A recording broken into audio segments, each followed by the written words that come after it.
Hi, I just wanted to share a little bit of my story and kind of where I came from. Football season just started. I think George is playing Austin P downstairs on TV, of course, and it's just really exciting to hear the fans and the commentators and all that, and that just really takes me back. I grew up in it was a small town, but it was the second biggest city in the state of Arkansas. It was in Fort Smith, Arkansas. 85,000 people, and I believe they have 85,000 people still to this day.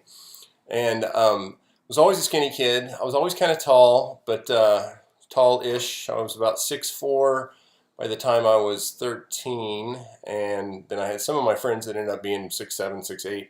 But but yeah, I was a tall, skinny kid. I weighed a whopping 195 pounds maybe as a senior in high school, and that was the first time that I ever actually played a lot on the football team. I didn't really even take football very seriously as a kid. I just had fun doing it. I was always really kind of a fast kid, and didn't quite figure out what position I wanted to play until I got into junior high, and ended up playing defensive end and backup quarterback. Ironically, when I got to high school, a little backup quarterback, not a whole lot, and mostly defensive end. And my junior year was really my year. I thought I was going to start and just be a superstar. And one morning I woke up during training camp, which they have now, but it's not. We used to do two practices a day. That they were called two-a-days, and it was very intense. And in Arkansas, it gets really hot and humid, so it was stressful to say the least. And anyway, after the very first day of practice, I got up in the morning, was doing my business in the bathroom, and it was like grape Kool-Aid coming out. I was like, "Whoa, what is that?"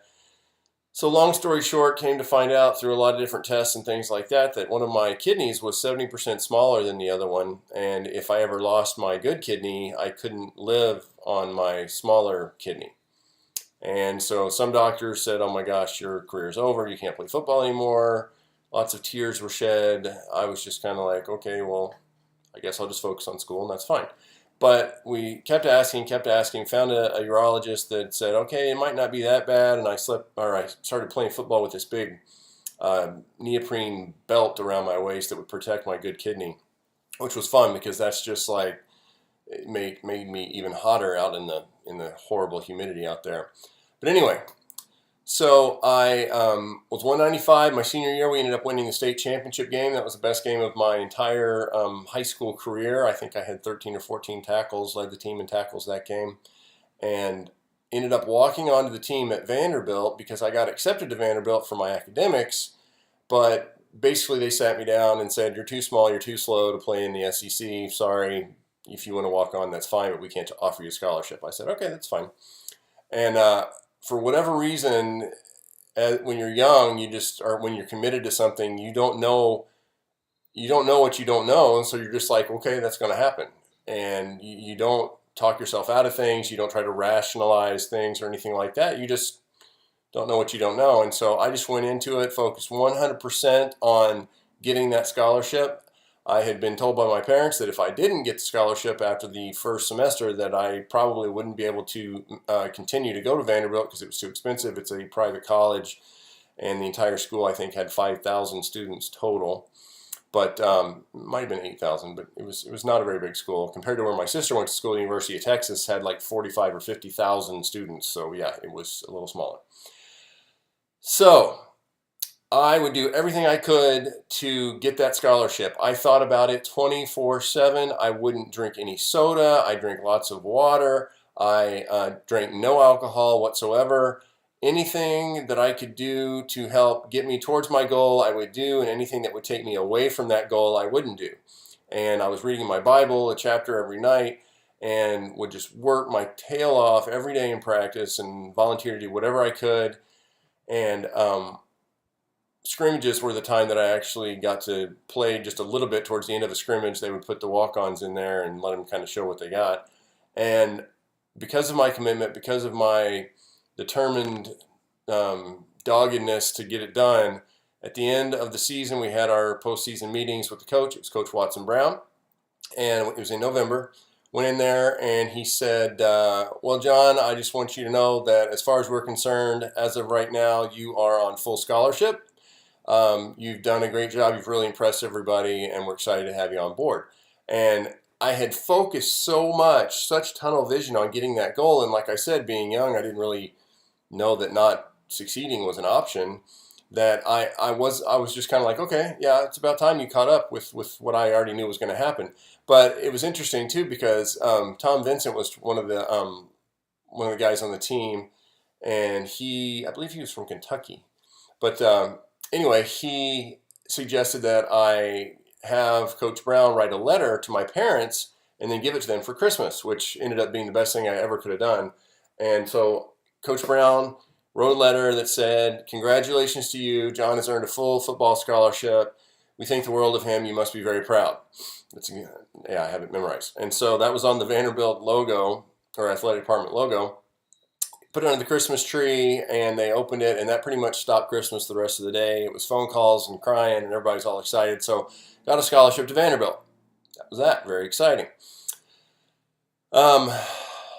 After that, things got I had a little lesson in when you set a really big goal and you get close to achieving it, you better have a list of other goals that you want to pursue after that, or you're going to have a big letdown. And I had a major letdown because I remember the very next season I was starting at defensive end against SMU, and they just come off the death penalty, and so we're in Dallas. I'm getting ready to play SMU, and I'm all excited, but it was the weirdest thing. It was super humid and horrible weather. It was foggy. It was just weird, and I just literally couldn't feel my arms and legs. I was just so overwhelmed.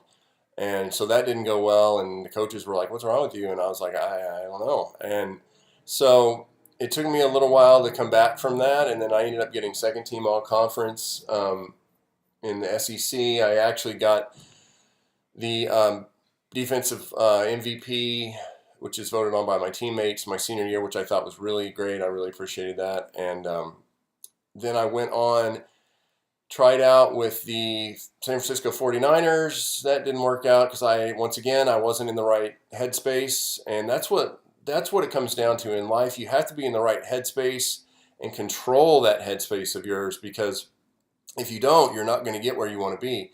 I literally remember sitting in the San Francisco training facility in the locker room. I'm looking at my gold and red helmet hanging in my locker with the San Francisco logo on the side. I had just met Jerry Rice and Bryant Young. It was his first year from Notre Dame. Super, super nice guy, superstar. Dana Stubblefield was there as well. And they were just so nice and so normal. But it was just so odd for me because I literally remember sitting there in the locker room and just going, you know what? I have two choices. I can try really, really hard and really try to get this done, or I can just enjoy being around all these cool guys and just kind of have fun and enjoy this whole experience like it's just a fun vacation. And part of the reason that I'd gotten into that state of mind was that when I found out I was going to be going to San Francisco for the tryout, I had a few months to train, but I gave myself an excuse subconsciously because I didn't train until like 2 weeks before I was supposed to leave. And then I would go out with the team, the Vanderbilt strength and conditioning coach, and they were doing conditioning. You could go either in the morning or at night and do conditioning drills with them. And I would go both times because I was trying to do like a crash course to get in shape fast. But in the back of my mind, I knew that really wasn't going to work. And so when I got there and I'm sitting there in San Francisco looking in the locker room, I literally said, you know what, I'm just going to have fun and enjoy San Francisco, do some sightseeing. And the way it works is you get a round trip ticket, and if they want you to stay, then they'll let you know. And if they don't want you to stay, they don't say anything to you. So basically you're just like, and this was before cell phones and stuff like that, so it was kind of hard to know what to do. And yeah, so they never called me, and I flew back home. I volunteered as a coach at my high school, my old alma mater, and that was when I realized that I'd made a mistake, that I still wanted to play football because I would get so fired up before games while the kids were stretching and stuff that I was just like, oh my gosh, I got to get back out there. So I paid $100, went to a scout camp where they would videotape you doing drills and stuff. And once again, the universe is just working in weird ways. We're all in the hotel in Plano, Texas. and there's a big tornado or tornado warning, and they have everybody come out of their rooms and sit in the lobby of the hotel. There were these guys that were going to the scout camp and regular old folks, businessmen, stuff like that. And I'm just like, are you kidding me? This is nuts. I mean, are we even going to have this thing tomorrow? And it was on artificial turf, luckily, and so it hadn't rained so much that everything was flooded. So they did end up having it.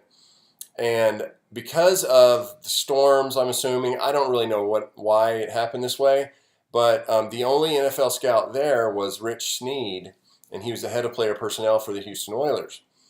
And they had some CFL teams. I think the AFL may have been around back then. I'm not sure, but they had a lot of other scouts. But I was 6'4". I had gotten up to, well, when I weighed in, for some unknown reason, the universe blessed me, and the scale said that I weighed 250 pounds, I think, maybe 260, which I only weighed 252 once in my college career, and that was the best game I had in college, was against LSU, which was so much fun. But anyway, and he kept asking me, he's like, do you really weigh this much? And I said, yeah. And I just was like, please don't pull out the scale, because I do not want to get on the scale right now. Anyway, so I run drills just with everybody else, and then Rich Snead asked me to stay afterwards and do some specific drills that the Oilers wanted me to do. And he said that he liked what he saw and that he would give me a call in the next few days if they wanted to offer me a contract. And I didn't have an agent back then. I mean, my dad was my agent with San Francisco, and that didn't really, or actually, no, it wasn't my dad. It was one of my classmates, which is a whole nother story. Anyway, so 3 days later, they call me up. I'm back home in Arkansas at my parents' place, and Rich Snead calls me up and says, hey, congratulations, we want to offer you the minimum contract. It's $103,000. We're going to mail you the contract. There's going to be like 8 different copies, and we'll explain how you need to sign it and everything. They're also going to be sending out a retired FBI agent to do your drug testing, which I thought was interesting. And literally, this guy flies out, collects a urine specimen, and then doesn't even leave the airport and flies back to the next place. So that was fun. So then I'm in Houston with the Houston Oilers and playing with Jeremy Nunley, Henry Ford, that used to play at the University of Arkansas, and Michael Barrow was there. He's a really funny guy, linebacker from the University of Miami, back in Miami's heyday. He'd been there, so that was really fun. And such a great journey, because I went there, and then they sent me over to Europe, and I won the, not the national championship, but I have my ring here. We won it's called the World League back then, so I won the World Bowl championship with Scotland in '96, and then went on to play in Canada and Montreal. I played even the XFL back in San Francisco, ironically, and then played several years in the Arena Football League. So that was my whole football side of my life. Ironically, I got into Vanderbilt for my academics. Then I kind of got sidetracked playing a lot of football, having a lot of fun experiences. Then I was like, okay, what am I going to do when I'm done with football? That's when I decided, okay, hey, I'm going to be a pharmacist, because my sister was a pharmacist. And started that.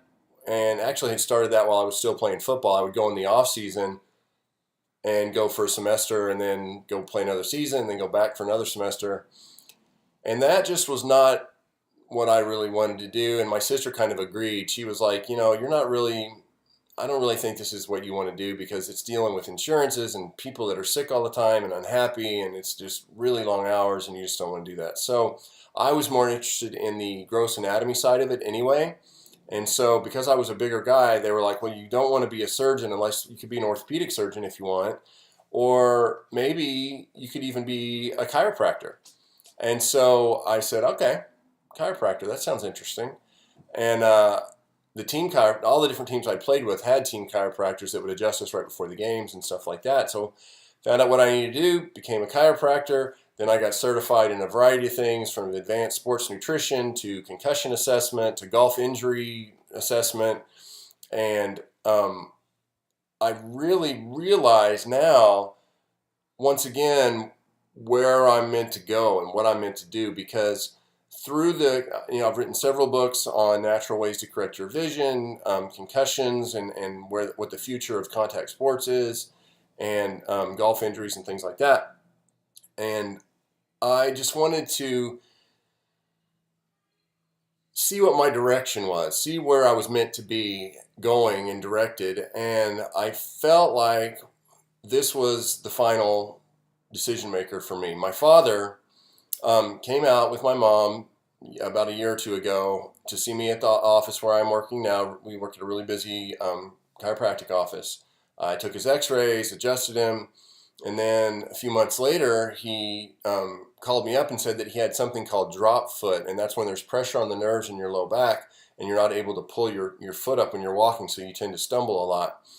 And so I said, okay, and I flew out to Arkansas and did some research, found a good chiropractic office for him to go to, and they had decompression, they had the whole thing. And after 4 adjustments, my mom called me up and said, yeah, they've told him that there's nothing else they can do. And so I called the office up and said, what do you mean there's nothing else you can do? And they said, well, you know, he feels better after the adjustment, but it's just not lasting. And we'll set aside the whole 4 adjustments isn't going to fix somebody that has serious pressure on the nerves down there. But anyway, so then they said, you have to get surgery. And so here I am. My dad is going to have back surgery. I'm a chiropractor, which is I'm very anti-surgery. And at the same time, I noticed when I went to visit him that he was repeating himself a lot and his memory wasn't quite what it should be, which scared me to death because my dad's dad passed away from advanced dementia and Alzheimer's at 72, and he was in his early 70s as well. And that's really when it hit me that I'm here because I want to help people discover or help them to heal their brains so that their brains can work better. Because there are over 7 million Americans that have Alzheimer's today, and that number is expected to skyrocket. By 2050, Dr. Dale Bredesen, who wrote the book, The End to Alzheimer's, he said there's going to be, by 2050, there's going to be over 160 million people worldwide that have Alzheimer's if we keep going the way we're going. Because the old school medical model is a monotherapeutic model where they're just like, we need to find a magic pill to fix this. And they've spent billions and billions of dollars trying to find a magic pill for Alzheimer's and dementia. And they've come up with a couple of different ones that were approved, but they kind of only alleviate symptoms a little bit at best, and none of them reverse and actually get the person healing and thinking clearer than they did before. So that's why the combination of that and my certification in concussion assessment and firsthand knowledge of concussions, because I had multiple concussions playing football, that's when I realized, this new protocol that Dr. Bredesen came up with, the RECODE protocol, is something that's going to help not only people with Alzheimer's, dementia, and cognitive decline, but also people that have had multiple concussions and may have CTE, because the brain is the brain is the brain, and whatever's good for the brain is going to be good for the brain regardless of how the damage occurred. Because something I didn't realize also is that people that have Alzheimer's, their brains have those amyloid plaques in there. They also often find the tau protein in there too, which are found in people with CTE. So I know I've been rambling on. This is a very long video. I apologize for that, but it's just something I wanted to give you a little backstory on why I feel like I'm meant to do what I'm doing. And I'm here to make sure your brain is as healthy as possible, or if you're the caregiver of someone with some issues, cognitive issues, I want to make sure you have all of the tools that are working today that the majority of physicians aren't aware of, because they have always just thought, well, since there's not a magic pill to fix this, then there's nothing you can do and you just need to get your affairs in order, which I cannot stand it when people say that to their patients. There's always hope. You can never take someone's hope away. And that's why it's so important that I do this, that I help you, that I get this information out there. And I just am, I'm blessed that we can be a part of it. We're starting our masterclass tonight, and it's going to be a lot of fun. And I'm going to really try to simplify this RECODE protocol so that it's a little easier for people to understand. Okay? Thanks a lot.